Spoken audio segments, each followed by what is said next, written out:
আসসালামু আলাইকুম। আমরা যারা ভাই বোন, ভাইস্তে ভাস্তি, ভাগ্নে ভাগ্নি এদের জন্য নিজের জীবনকে উৎসর্গ করি, জীবনের মূল্যবান সময়টাকে তাদের জন্য ব্যয় করি।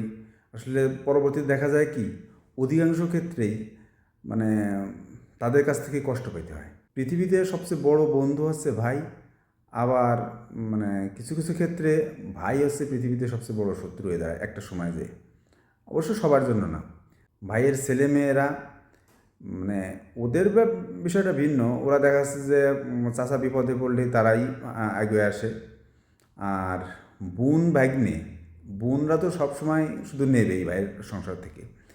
আরেকটা বিষয় হচ্ছে ভাইয়ের টাকা দিয়ে, ভাইয়ের উপার্জিত অর্থ, বাবার অর্থ দিয়ে বোনরে ভালো জায়গায় বিয়ে দিলে পারা, ওই বোন ভাই বাড়ি এসে ওর স্বামীর টাকার অহংকার দেখাবে, বড় বড় চাল দেবে ওর, স্বামীর টাকার অহংকার দেখায়, কিন্তু তারা কিন্তু এই পর্যন্ত পৌঁছায় দিয়েছে এই ভাই বা বাবারা।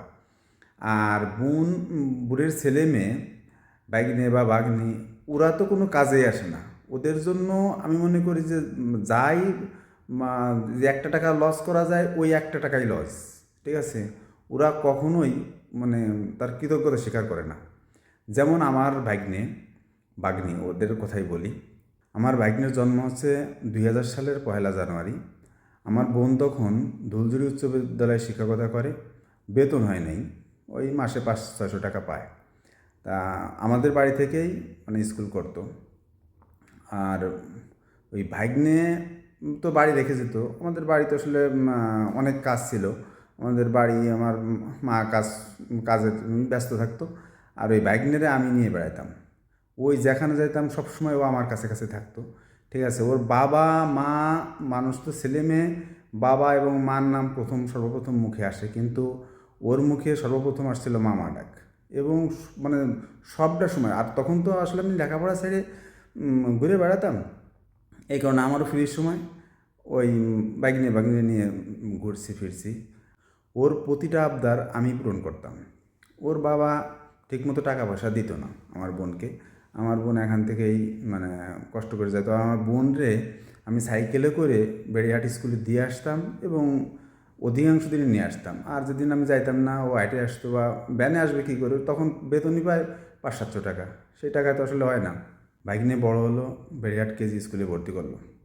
বেড়িয়াহাট কেজি স্কুলে প্রতিদিন আমি ওরে সাইকেলে করে স্কুলে দিয়ে আসতাম এবং যতক্ষণ স্কুল চলতো এবং স্কুল শেষ করে ওরে নিয়ে আসতাম।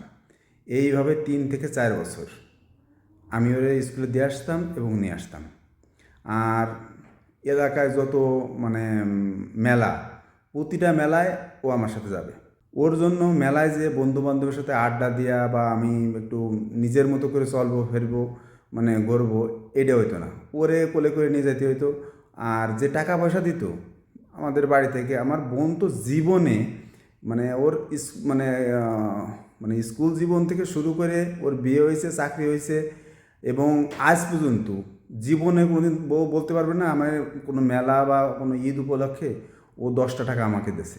একটা শার্ট একদিন দিছিল, কিন্তু শার্টটা ছোটো হয়ে গেছিলো, ওই শার্টটা পরিবর্তন করার জন্য নিয়ে গেছে, কিন্তু আর সেই পরিবর্তন করে আর দেয়নি। আর জীবনে তো আমার বোন এবং আমার বউ নাই, ও বলতে পারবে না যে ওরে আমি 10টা টাকা কোনো দিন দিছি কোনো উপলক্ষে, কোনো দিনও দেয়নি।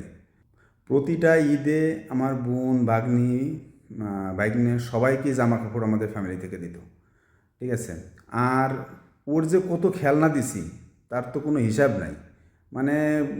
বল মারি গেলে প্রায় ওর গাড়ি এনে দিতে হবি, এটা এনে দিতে হবি, ও এনে দিতে হবি, করে একটার পর একটা দিছি। কিন্তু আমি নিজের জন্য আমি কিছুই কিনতে পারিনি। ওই যে বললাম মেলায় যাইতাম, যে টাকা দিত আমাদের বাড়ি থেকে মা আর আমার বোন, ওর খেলনা কিনতে কিনতেই টাকা শেষ। ওইটা ওটা কিনে টিনে পরে নিজের জন্য কিছুই কেনার সুযোগ হইতো না। ভাগ্নের পর যে ভাগ্নি, তাকেও স্কুলে ভর্তি করলো, ওকেও। তবে ওর বেলায় আমার ভাগ্নের মতো অতটা সময় আমি দেইনি তাকে।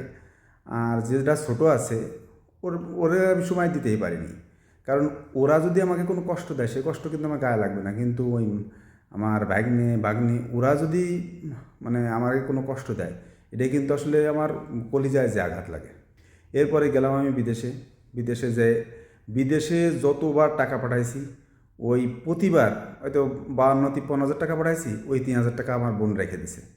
আবার ওই যদি দেখা যাচ্ছে যে ওই 62-63 হাজার টাকা মনে কথা মানে একটা ব্যালেন্সের উপরে যে টাকাটা থাকতো বাংটা, সে টাকা কখনো দিত না। আর যখন আমি বিদেশ থেকে বাড়ি আসি তখন আমার বললাম যে আমি তো মালদ্বীপ সব কেনাকাটা আসলে সব দেশে অত কিছু পাওয়া যায় না, তা ওনাকে বললাম যে আমার বোনরে বললাম যে একটু কেনাকাটা করে রাখো, সবাই তো কিছু গিফট টিফট দেওয়া লাগে, কিছু শাড়ি টাড়ি কিনলো, যায় নামাজ টানামাজ এইগুলো সব মিলে 30 হাজার টাকার কিনলো। তা আর একটা গাড়ি ঠিক করলো, গাড়িতে করে আসলাম। বাড়ি আসার পরে ও পাই টু পাই প্রতিটা টাকা হিসাব করে আমার কাছ থেকে নিয়ে নিল, ঠিক আছে। আর যে বিদেশ থেকে যে মাল সামান আনছিলাম 3 ভাগ করে আমার ভাগ্নি ওই 1 ভাগ ও নিয়ে গেছে। 1 ভাগ আমি বিয়ে শাদী করবো আমার বোর জন্য রাখছে, আর 1 ভাগ আমার বাড়ির জন্য কিন্তু ওর মা ওর বাবা জীবনে আমারে, তখন তো আমি ছোটো ছিলাম, তখন তো আমি বেকার বিদেশ যাওয়ার আগে, এবং বিদেশ যাওয়ার পরেও আমার কিচ্ছু দেয়নি। বিদেশ থাকা অবস্থায় তখনকার সময় আমার ভাগ্নেরে একটা ক্যামেরা ফোন কিনে দিই। সেই সময়ও কিন্তু সচরাচর মানুষের হাতে ক্যামেরা ফোন ছিল না, ঠিক আছে।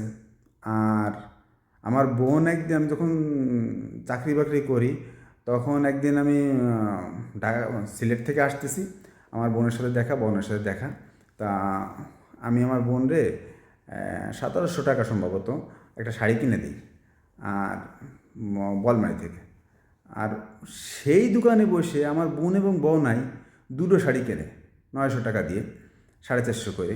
মানে ওর আমার বউনাই মরে গেছে, সেই মানে বিধবা বোনের জন্য একটা, আর আমার বউর জন্য একটা 450 টাকার শাড়ি সে আমার দেয়, যে দোকান থেকে 1700 টাকায় দিয়ে ওর বউরে কিনে দিলাম। ওরা মানুষ কীরকম, পরে আমি বাড়ি এসে বললাম এই সব বিষয়। আমার বোন হলো প্রচুর পরিমাণে স্বার্থপর, ও শুধু নিয়াটা বোঝে, কাউরে যে কিছু দিতে হয় এই জিনিসটা বোঝে না। বিদেশ থেকে আসার পর একটা ওই সব ওর স্বভাবের কারণে ওর সাথে আমার একটু মনোমালিন্য হয়। মনোমালিন্য হলে ও আমার সাথে বেশি একটা কথাবার্তা বলতে টলতো না। তা আমি তো আমার মতোই চলতাম ফিরতাম। তা ওর ভাগ্নেও, মানে ভাগ্নের সাথে তো আমার কোনো কথা কাটাকাটি হয়নি বা ওর সাথে কোনো ঝামেলা হয়নি, ভাগ্নে আমার সাথে কথা বলতো না, ঠিক আছে। ও আমি শুয়ে আছি ঘরের মধ্যেই, ও এসে ওর নানিরে বলে যাচ্ছে নানি আমি পরীক্ষা দিতে যাচ্ছি, কিন্তু আমি ঘরের মধ্যেই, ও আমারে একটু বলে যেতে পারে যে মামা পরীক্ষা দিতে যাচ্ছি দোয়া করেন। এতটুকু কি ওর না, কিন্তু ওর জন্য আমার পুরো জীবনটা, পুরো লাইফটা আমি বরবাদ করে দিছি। এখনও আমার সাথে কথাবার্তা বলে না, আর ভাগ্নি তো সেও কথাবার্তা বলে না। এই জন্যই বলি এই ভাগ্নি এদের জন্য আসলে সময় নষ্ট করা খালি খালি, এদের জন্য নিজের জীবনের যে মূল্যবান সময় ব্যয় করা। হ্যাঁ, তাদের যেটুকু তাদের দায়িত্ব আছে, মামা বাড়ি আসবে, খাবে দেবে, চলে যাবে, শেষ এইটুকু, কিন্তু অতিরিক্ত না। অতিরিক্ত করলে পারা আমার মতো কষ্ট পেতে হবে।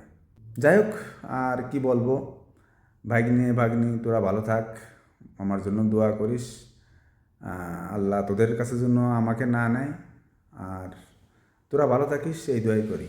তোরা আমাকে আমার সম্মান দিস নে বা আমার কৃতজ্ঞতা স্বীকার করিস নে, তাতে আমার কোনো দুঃখ নেই, কিন্তু আমি দোয়া করি আল্লাহ তোদেরকে ভালো রাখুক।